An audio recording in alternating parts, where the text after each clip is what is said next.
하루는 욥의 자녀들이 그 맏아들의 집에서 음식을 먹으며 포도주를 마실 때에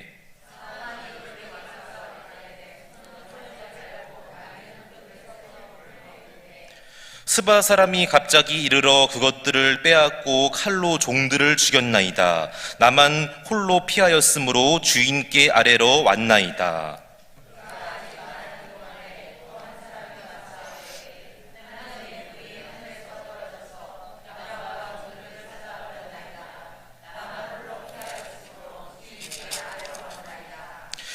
그가 아직 말하는 동안에 또 한 사람이 와서 아뢰되 갈대아 사람이 새 무리를 지어 갑자기 낙타에게 달려들어 그것을 빼앗으며 칼로 종들을 죽였나이다. 나만 홀로 피하였으므로 주인께 아뢰러 왔나이다.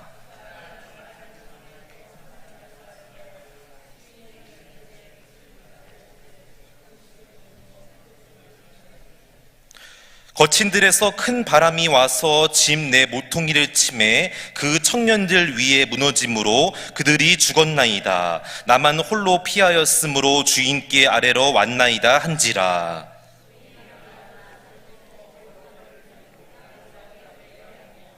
이르되 내가 모태에서 알몸으로 나왔사온즉 또한 알몸이 그리로 돌아가올지라. 주신 이도 여호와시오 거두신 이도 여호와시오니 여호와의 이름이 찬송을 받으실지니이다 하고 이 모든 일에 욥이 범죄하지 아니하고 하나님을 향하여 원망하지 아니하니라. 아멘. 할렐루야. 네, 오늘 이렇게 또 사순절 네 번째 주간 수요기도에 주님 앞에 나오신 여러분 모두에게 주님의 크신 은혜와 충만한 은혜와 복이 임하게 될 줄로 믿습니다. 네, 오늘 이제 욥기 세 번째 시간입니다. 사실 이제 지난번에 두 번의 시간이 있었고 오늘 세 번째인데 오늘 이 설교를 준비하면서 참 개인적으로는 마음이 이렇게 편치는 않았습니다. 우리가 앞에서는 욥이 하나님의 그런 너무나 많은 은혜와 복을 받고 누리게 되고 또 그 가운데서 이렇게 욥이 형통하게 잘 되는 모습들을 봤는데 오늘은 이제 본문의 내용을 보면은 욥이 그동안 하나님께 복을 받고 누렸던 이 모든 것들을 다 잃게 되고 또 깊은 고난의 이제 순간을 맞이하게 되는 내용이 나오게 됩니다. 그래서 이제 이 욥을 오늘 본문에 나온 욥을 묵상하고 준비할 때에 마음이 편치 않더라고요. 저도 쉽지 않더라고요. 내가 과연 오늘 이 본문의 욥과 같은 상황에서 나는 과연 어떻게 할 것인가? 내가 누리고 있는 모든 것들을 하루아침에 한순간에 다 잃게 됐을 때 나는 그때 과연 정말 주님 앞에서 어떤 모습일까? 나는 그때도 정말 오늘 이 욥처럼 반응할 수 있을까? 그런 생각을 해보면서 준비하게 되었는데 결코 쉽지 않았고 많이 어려웠습니다. 하지만 바로옵기는 오늘 이 고난이 찾아왔을 때의 욥의 반응과 모습이 저 여러분의 반응과 모습이 되기를 주님의 이름으로 축복합니다. 네, 그래서 오늘 다시 한번 우리가 이제 이 말씀을 통해서 고난이 찾아왔을 때 욥의 반응을 살펴보면서 우리도 욥처럼 반응하고 욥처럼 살아야겠다라는 그런 마음이 들었는데요. 특별히 오늘 욥의 이 반응을 보기 전에 먼저 고난에 대해서 오늘 본문의 말씀을 통해서 고난에 대해서 세 가지를 먼저 살펴보려고 합니다. 고난에 대해서 먼저 세 가지를 살펴보고 나서 욥의 반응을 살펴보려고 합니다. 우리 첫 번째로 오늘 본문의 말씀을 통해서 우리가 알 수 있는 고난의 모습은요, 우리의 상상을 초월해서 찾아오게 될 때가 있다는 것입니다. 고난의 때는 내 상상을, 내 예상을 초월해서 찾아오게 될 때도 있다는 것입니다. 다 같이 오늘 13절, 15절 말씀 같이 한번 읽어보겠습니다. 시작. 하루는 욥의 자녀들이 그 맏아들의 집에서 음식을 먹으며 포도주를 마실 때에 사환이 욥에게 와서 아뢰되 소는 밭을 갈고 나귀는 그 곁에서 풀을 먹는데 스바 사람이 갑자기 이르러 그것들을 빼앗고 칼로 종들을 죽였나이다. 나만 홀로 피하였으므로 주인께 아뢰러 왔나이다. 아멘. 자, 지금 이 욥의 자녀들이 고난당한 때를 여기서 설명하고 있는데 그게 언제입니까? 이 10명의 형제들이 다 같이 모여서 음식을 먹고 포도주를 마시면서 잔치를 벌이고 있을 때였다는 거예요. 뭐 누구의 생일 잔치였는지 뭐 어떤 축하의 기념일이었는지 그건 정확히 알 수 없지만 중요한 것은 여기서 음식을 먹고 포도주를 마셨다, 잔치했다는 거예요. 너무나 기쁘고 행복하고 축하하는 그런 모임과 자리인데 그때 이런 일을 당했다는 거예요. 여러분, 우리가 예를 들어서 제가 뭐 이렇게 이제 뭐 제 생일이었고 가족끼리 같이 모여서 식사를 하는데 제가 그 자리에서 식사를 하는데 갑자기 계속 시계를 보는 거예요. 그러면서 왜 시계를 보냐고 누가 이렇게 저한테 말을 물어보니까 한다는 얘기가, 아, 내가 오늘 이렇게 이제 여기서 생일 잔치를 하는데 1시간 뒤에 내가 여기서 죽을 수도 있겠구나. 내가 갑자기 그런 생각이 들어서 시계를 보고 있다. 이렇게 말하면은 어떻게 보겠습니까? 생일 잔치 했는데 내가 곧 죽을 수도 있겠구나 하고 그 생일 잔치를 한다고 생각을 해보세요. 그렇게 생각한 사람 한 명도 없잖아요. 생일 잔치 가운데에서 기쁘고 다 같이 모여서 화기애애하고 또 이 생일 잔치를 잘 마치고 집에 돌아가는 생각만 하지 내가 오늘 잔치하고 파티하다가 죽게 된다는 생각을 누가 하겠어요?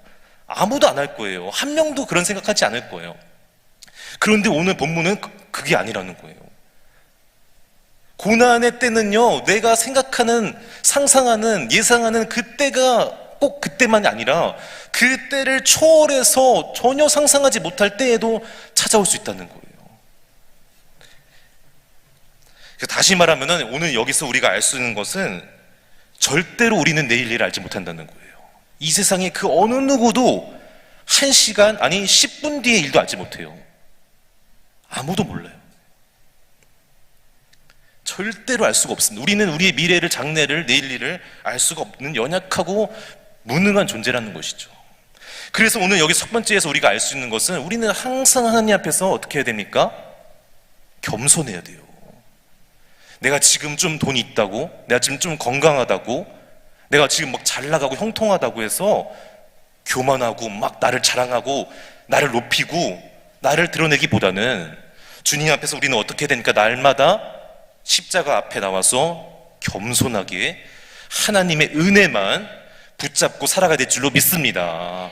내 모든 것들이요, 지금 아무도 몰라요. 지금 내가 이렇게 막 드러내고 자랑하는 것들 아무도 몰라요. 5분 뒤에 10분 뒤에 어떻게 될지.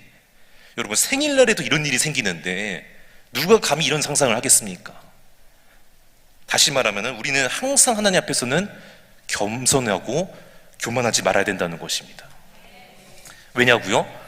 절대 모르니까. 우리는 내 미래를, 장래를, 내일 일을 알 수가 없기 때문에, 누가 언제 어떻게 될지 아무도 모르기 때문에 오직 누구만 아십니까?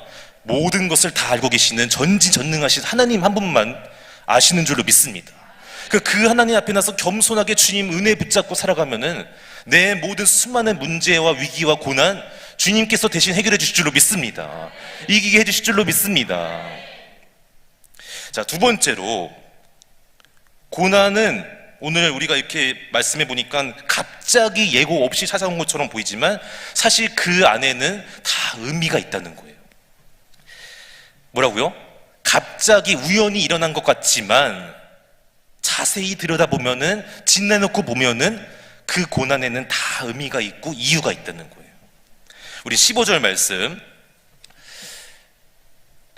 본문 15절 말씀 같이 읽어보겠습니다. 시작. 스바 사람이 갑자기 이르러 그것들을 빼앗고 칼로 종들을 죽였나이다. 나만 홀로 피하였으므로 주인께 아래로 왔나이다. 아멘. 여기서 지금 스바 사람이 갑자기 왔다고 했잖아요. 근데 여러분, 욥의 자녀들의 욥의 입장에서는 갑자기이지만 사실 갑자기가 아니죠. 우리는 알고 있잖아요. 왜요? 우리 이 앞에서 다 하나님과 사단의 그 대화 내용을 봤고요, 하나님이 사단에게 다 욥을 치게끔 허락하셨잖아요. 그러니까 이거 사실 갑자기는 아닙니다. 이미 예고된 거죠. 하나님과 사단의 대화를 우리는 알고 있기 때문에 하나님 앞에서 이건 갑자기 일어난 사건이 아니라는 거예요. 이미 다 예고된 사건이라는 것이죠. 1995년 6월 29일 오후 5시에 여러분 어떤 사건이 일어났는지 아십니까? 우리나라에? 예? 1995년 6월 29일 오후 5시 50분에 우리나라의 삼풍백화점이 무너지는 사건이 있었어요. 갑자기 백화점이 붕괴가 돼서 1000명 이상의 사상자가 나오는 큰 대형 사고가 일어났습니다. 그런데요, 제가 어제 준비하면서 이 네이버 지식 백과사전에서 이 사건을 검색해 보니까 이렇게 그 사건에 대해서 적은 글을 봤습니다. 갑자기 백화점이 무너진 사건이라고 생각했는데 갑자기 일어난 사건이 아니라 지나놓고 나서 원인을 분석해 보니까 예고된 참사였다.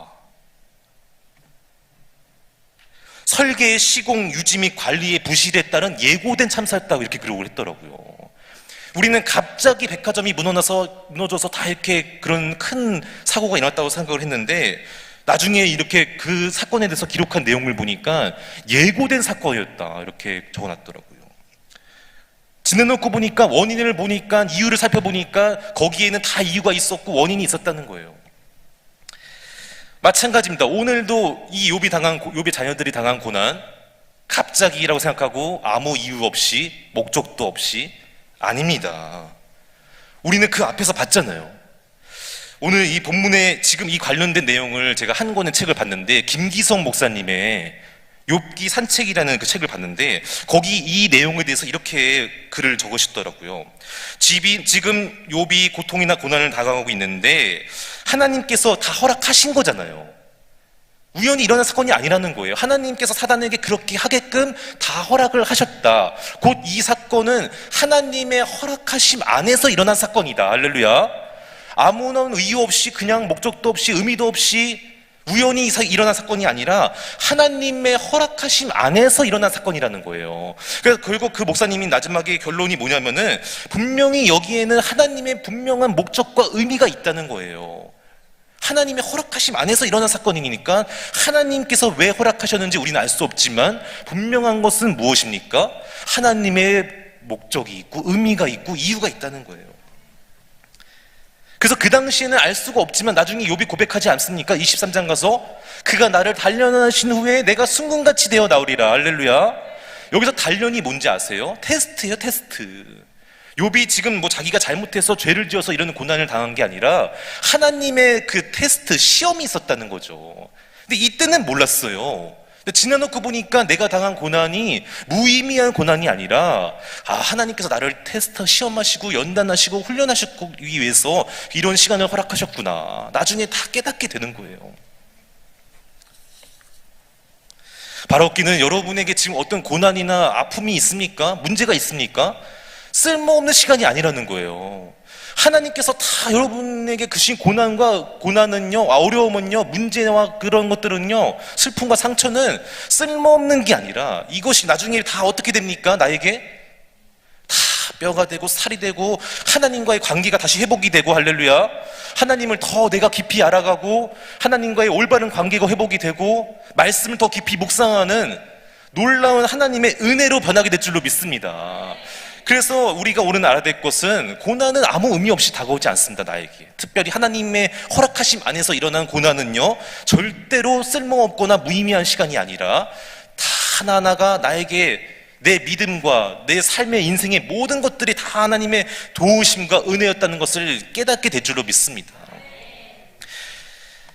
자, 세 번째로 오늘 우리가 이 고난을 통해서 알 수 있는 것은요, 이 세상에 그 어느 누구도 고난을 피해갈 수 없다는 거예요. 우리 본문 말씀 같이 보겠습니다. 본문 말씀. 오늘 본문 말씀에 보면은 욥이 총 4번의 고난을 찾아오게 되거든요. 근데 거기서 보면은요, 첫 번째랑 세 번째는 누구예요? 사람들이 있어요. 갈대아 사람, 스바 사람이 있어요. 근데요, 두 번째랑 네 번째는 좀 달라요. 하나님의 불이 임했다. 그리고 큰 바람이 일어났다. 여기서 하나님의 불은 주석을 보니까 번개 같은 번개. 하늘에서 갑자기 불이 확 내렸는데 그 당시에는 번개를 잘 몰라서 이게 결국 번개를 말하는 다. 그러니까 결국에는 첫 번째는 뭐예요? 사람을 통해서. 그래서 이건 땅의 고난입니다. 땅의 고난. 그리고 두 번째와 네 번째는 뭐예요? 하늘의 고난입니다. 하늘의 고난을 상징하고 있습니다. 그러니까 욥이 지금 어떻게 된 거예요? 하루아침에 땅의 고난도 당하고 하늘의 고난도 당했다는 거예요. 근데 여러분 생각을 해보세요. 욥이 지금 자기가 잘못해서 고난을 당한 게 아니지 않습니까? 그럼에도 불구하고 지금 땅의 고난도 당하고 하늘의 고난도 당했다. 이것은 무엇을 의미합니까? 피해갈 수 없다는 거예요. 우리의 행위와 의로움 때문에 이 고난은 절대로 피해갈 수 없다. 내가 피해갈 수 없다는 거예요. 주님이 피하게 해주실 때, 할렐루야, 주님이 고난이 와도 막아주시고 지켜주실 때, 그때 내가 고난을 이기게 될 줄로 믿습니다. 그래서 결국 첫 번째와 세 번째는요, 땅의 고난, 이 땅에서 일어나는 모든 고난을 상징하는 것이고, 두 번째와 네 번째는 자연재해, 하늘로부터 오는, 누가 이걸 막을 수 있겠어요, 여러분? 자연재해로부터 하늘로부터 오는 고난을 누가 피해갈 수 있겠어요? 결국 그걸 말하는 거예요. 욥도 세상에서는 아무런 잘못이 없고 먼지 하나 나지 않는 의인이었지만, 하나님 앞에서 경외하고 악에서 떠난 사람이었지만 이런 고난을 다 당하잖아요. 하물며 우리는, 욥도 이렇게 당했는데 우리는 피해갈 수 있겠습니까? 우리도 마찬가지라는 거예요. 여러분, 그 다윗을 보면은요, 다윗은 하나님께서 뭐라고 했죠? 너는 내 마음에 합한 자다. 그러면서 다윗을 이 사울의 뒤를 이어서 이스라엘의 왕으로 기름 부어 세우시잖아요. 그러면 고난이 없어야 되잖아요. 왜냐하면 다윗은 하나님 마음에 합한 사람이고 이스라엘의 왕으로 세움을 받은 사람인데, 근데 여러분 어떻게 됩니까? 다윗이 얼마나 많은 고난을 당합니까? 사울로부터 자그마치 15년 동안 고난을 당해요. 그렇게 힘든 시간을 보내지 않습니까? 다윗도 하나님 마음에 합한 사람도 고난이 있는데 우리라고 해서 피해갈 수 없다는 거예요. 우리도 마찬가지예요. 우리도 고난은 다 임하게 된다는 거예요. 자, 그러나 중요한 것은 그때 피해갈 수 없는 고난 앞에서 어떻게 해야 되냐. 다윗이 어떻게 했습니까? 내가 사망의 음침한 골짜기로 다닐지라도, 내가 사망의 음침한 골짜기로 안 가겠습니다가 아니에요. 다니게 될지라도 주께서 나와 함께 하실 때, 주의 지팡이와 막대기로 나와 함께 하실 때 내가 그 사망의 음침한 골짜기를 통과할 수 있다. 우리 시편 23편 4절 말씀 같이 읽어보겠습니다. 시작. 내가 사망의 음침한 골짜기로 다닐지라도 해를 두려워하지 않을 것은 주께서 나와 함께 하심이라. 주의 지팡이와 막대기가 나를 안위하시나이다. 아멘. 그렇습니다. 여러분의 인생 가운데도 사망의 음침한 골짜기가 찾아오게 될 수가 있습니다. 그러한 골짜기를 지나가게 될 때가 반드시 있습니다. 피해갈 수 없다는 거예요. 그러나 중요한 것은 그때 어떻게 해야 됩니까? 그때 내가 절망하고 좌절하고 낙심하기보다는, 주님 원망하고 불평하기보다는 다시 한번 주님 바라보고 의지하고 주님 앞에 나아갈 때에 주님께서 나와 함께 해주심으로 말미암아 당신의 놀라운 은혜와 기적으로 우리를 지켜 보호해 주실 줄로 믿습니다. 자, 그렇다면 이제 오늘은 정말 제일 이제 고난에 대해서 이렇게 좀 무거운 얘기들을 나눴는데, 이제부터가 정말 중요합니다.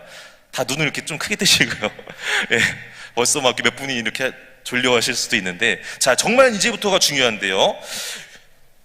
욥이 그렇다면 이러한 고난이 왔을 때 어떻게 했냐, 이것을 봐야 되는데, 자, 오늘 본문 말씀 같이 보겠습니다. 본문 1장 20절에서 22절 말씀 시작.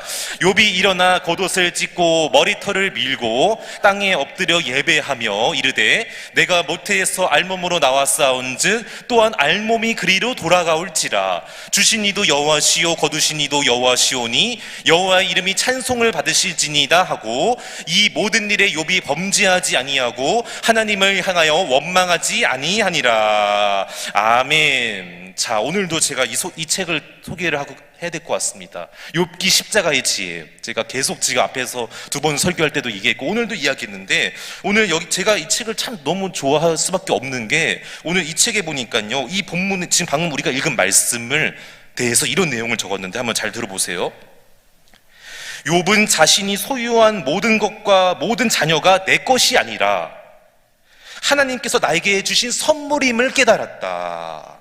따라서 여기서가 정말 중요한데요, 하나님께서 당신이 생각할 때 가장 적절한 때에 당신이 선택한 방법으로 다시 도록 주신 것을 가져가는 것도 뭐예요?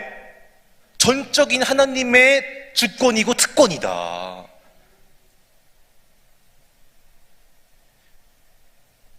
나에게 선물로 전부 다 주셨는데 그걸 주신 선물을 다시 가져가는 것도 이게 원망할 일이 아니라는 거예요. 이건 하나님의 주권이고 특권이라는 거예요.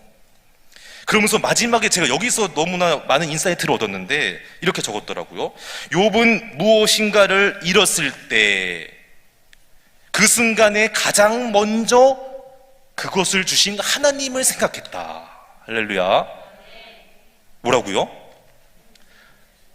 고난이 와서 내가 모든 걸 다 잃었을 때 제일 먼저 해야 되는 게 뭐냐면은 하나님이 어떤 분이신지를 생각해야 된다는 거예요.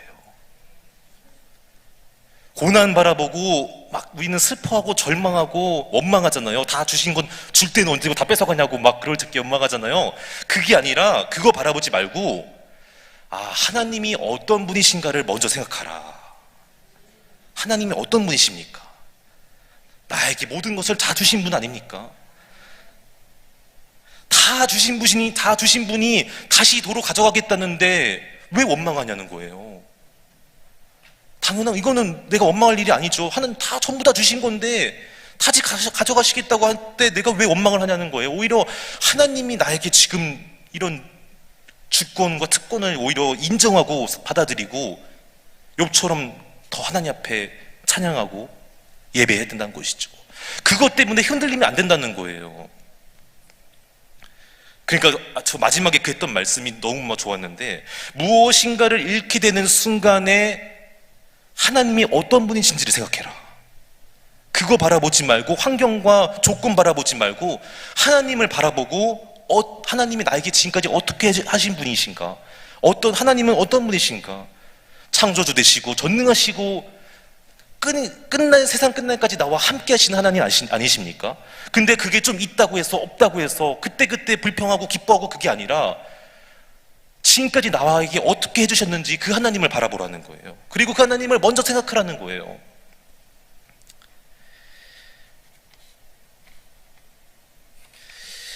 여러분, 그 욥기서가 이제 보면은 족장 시대에 쓰여졌다고 했습니다. 그래갖고 아브라함, 이삭, 야곱이 살던 시대에 쓰여진 책인데, 아브라함도 하나님 앞에 창세기에 말씀해 보면은 시험을 당하는 내용이 나오는데, 그때 아브라함이 어떻게 했습니까? 이삭을 번제물로 바치라는 시험이 왔을 때 아브라함이 어떻게 했죠? 번제물이 되어서 죽게 된 이삭을 바라보면은 절대로 통과 못해요. 근데 아까 뭐라고 했죠? 그 책에서 뭐라고 했죠? 이삭을 잃게 되는 게 마치 내 모든 걸 잃는 것 같잖아요. 근데 그거 바라보지 말고 그때 뭘 생각하라고요? 하나님이 어떤 분이신지 생각해라. 하나님이 어떤 분이십니까? 이삭을 죽일 수도 있지만 다시 살릴 수도 있는 분이시잖아요. 그거 생각하라는 거예요. 할렐루야. 이삭을 빼앗아 갖고 다 이삭만 잃게 되는 그것만 바라보지 말고, 아니다, 이 상황 가운데서 내가 정말 먼저 생각해야 될 것은 이삭이 아니라 하나님이다. 하나님이 나에게 이삭을 주셨고 지금 죽이신다고 해도 다시 살리실 수 있는 분이시다. 아브라함은 먼저 그걸 생각했다는 것이죠. 히브리서 11장 19절 말씀 같이 읽어보겠습니다. 시작. 그가 하나님이 능히 이삭을 죽은 자 가운데서 다시 살리실 줄로 생각한지라 비유컨대 그를 죽은 자 가운데서 도로 받은 것이니라. 아멘. 그렇습니다. 그 상황 가운데서 이삭만 바라보면 절대 시험 통과할 수 없습니다. 그 고난 이겨낼 수 없습니다. 그런데 그때 먼저 하나님이 어떤 분이신지를 생각하면은 이겨낼 수 있다는 거예요. 여러분, 우리 목사님 통해서 자주 듣는 말씀 있지 않습니까? 하나님께서는 우리를 너무나 사랑하셔서 아들 예수님을 우리에게 다 생명까지 내어주시고 어찌 그 아들과 더불어 좋은 것을 우리에게 주시지 않겠느냐. 하나님은 우리에게 예수님의 아들 하나밖에 없는 생명도 주신 분이신데 어찌 이 세상에 좋은 것 다 주시지 않겠습니까? 고난이 왔을 때 그거 바라보지 마시고 하나님이 어떤 분이신지를 생각하게 되시기를 간절히 소망합니다. 여러분, 지금까지 내가 여기서 있는 이 자리에 있게 된 것은 전부 다 하나님 은혜 아닙니까? 지금 조금 고난이 있다고 어렵다고 하나님 앞에서 원망하고 사단이 원한 것처럼 욕하고 저주하기보다는 그게 아니라 오늘 욥이 마지막에 어떻게 했죠? 하나님께 찬송을 영광을 올려드리지 않았습니까? 이거라는 거예요. 먼저 우리가 생각해야 될 분이 바로 하나님이 어떤 분이신가.